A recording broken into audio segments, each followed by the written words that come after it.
La parole est à monsieur Christian Jacob. Merci, Monsieur le Président.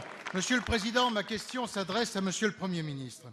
En 18 mois, François Hollande est devenu le président des plans sociaux, le président des impôts.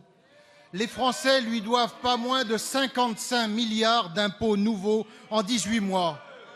Partout sur le territoire national, ils crient leur colère. Ils crient leur colère face à une France socialiste qui asphyxie le pays sous la dépense publique et sous l'impôt. Ils crient leur colère face à une France socialiste qui dégrade notre pays et qui le plonge dans la faillite. Cette colère, Monsieur le Premier ministre, elle est profonde et elle vous tétanise. Elle vous tétanise car vous n'avez plus de prise sur rien, ni politiquement, ni institutionnellement. La Ve République ne fonctionne qu'à 3 conditions. Un président de la République qui fixe le cap, un gouvernement qui gouverne et qui gère le pays, une majorité solide qui soutient son gouvernement. Aucune de ces 3 conditions n'est aujourd'hui réunie. 18 mois après avoir pris le pouvoir, vous êtes impuissant et, osons le dire, vous êtes usé. Avez-vous mesuré l'état clinique dans lequel vous vous trouvez ? François Hollande a installé une présidence molle, sans autorité, sans relief, une présidence qui bat tous les records d'impopularité.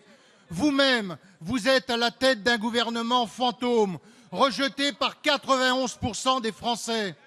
Votre majorité étale ses divisions matin, midi et soir. Elle n'est tenue en rien. Monsieur le Premier ministre, la situation grave à laquelle nous sommes confrontés impose un sursaut. L'horizon de la France ne peut pas se limiter au nombre de jours où vous resterez à Matignon. La parole est à monsieur le Premier ministre.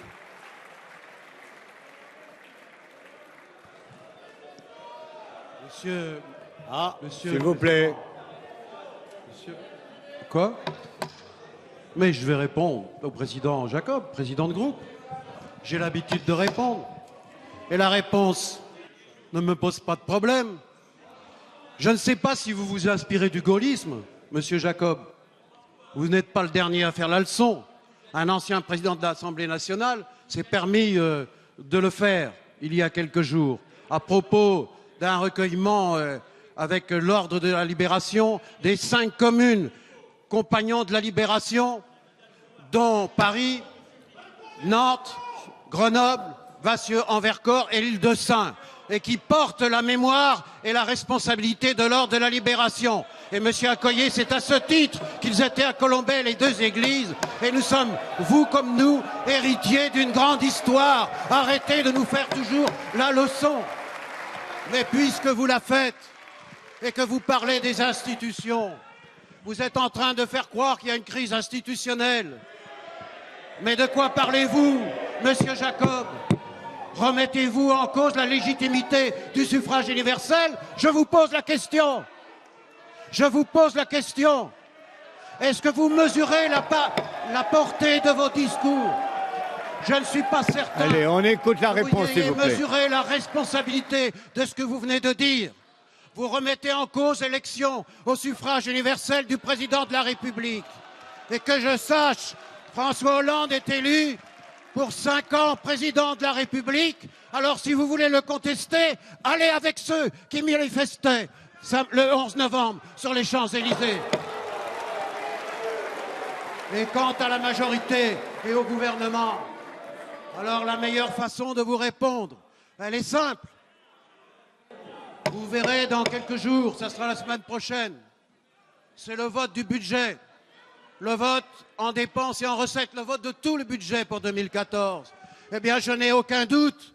Ce jour-là, il y aura toute la majorité, les socialistes, les radicaux et les écologistes et le MRC qui voteront ensemble, parce qu'ils forment la majorité parlementaire, le budget de la France.